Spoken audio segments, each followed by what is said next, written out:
So when I was getting out of my 10-year abusive marriage, before the final straw was drawn and I had fully decided to leave, I told him that we should make pros and cons list. Like, each of us make our own about the good things in our marriage that would be reasons for us to stay married, and the bad things that would make more sense if we didn't stay married, because it's just not things that we can work past or work through. It's not worth trying at that point if there are more bad things than good.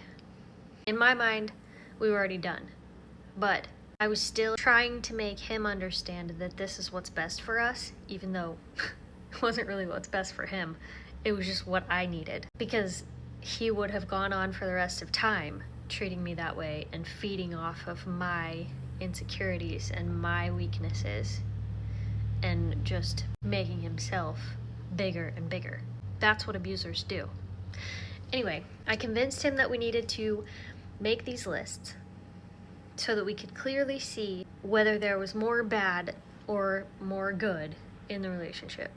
I don't know what I really expected him to write about, but the way an abuser's mind works is so bizarre. My list was full of things like, we fight all the time. It was sharing the blame between both of us, just things that are happening that are making the relationship not salvageable.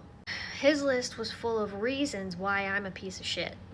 It wasn't like, here are some problems we need to work through. It was like, you don't do this and you do this,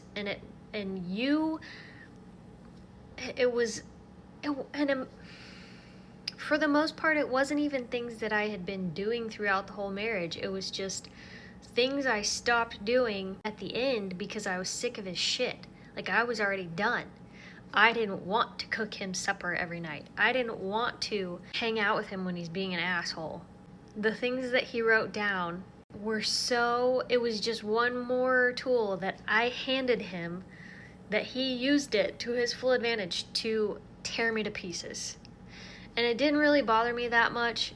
It more so pissed me off. Like, this was your chance, buddy, to tell me what we could work on to save this marriage, not to tell me how horrible of a person I am.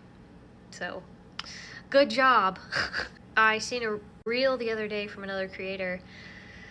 I really need to start saving these so I can stitch them, because I don't remember who posted it. It was a couple days ago, so I don't even remember the full video now, but she was talking about how the abused person will always bring up the incidences or the trauma or the problems, and the abuser will always bring up the person. I don't know, she said it so much better. If somebody knows what I'm talking about, please send it to me. If you are in the middle of a situation like this, don't let them guilt you by trying to tear you down. You can clearly see the problems. You know you don't need a pros and cons list, even if it does. I mean, a pros and cons list is not a bad thing. I think it helps you set things straight and be able to visibly see that there are a lot of bad things in this relationship, or to visibly see that there are a lot of good things. Maybe this person's not abusive, we just have issues, right? If you've come to that point of your relationship and you're finally feeling that strength where you have given yourself permission to suggest things like that, keep it. Harness that power and use it, because that turning point right there, instead of seeing his list as wow, I really need to work on myself, which of course everyone has flaws. Yes, work on yourself. But also know that they will do everything they can to tear you down when they start seeing you push past their manipulation and abuse. They need you to stay weak in order for their game to work. So if you found that spot, stay strong and keep pushing through it, because what's on the other side is so unimaginably peaceful. I hope you're having a good day and you are finding bits and pieces of happiness no matter what situation you're in. Love you, bye.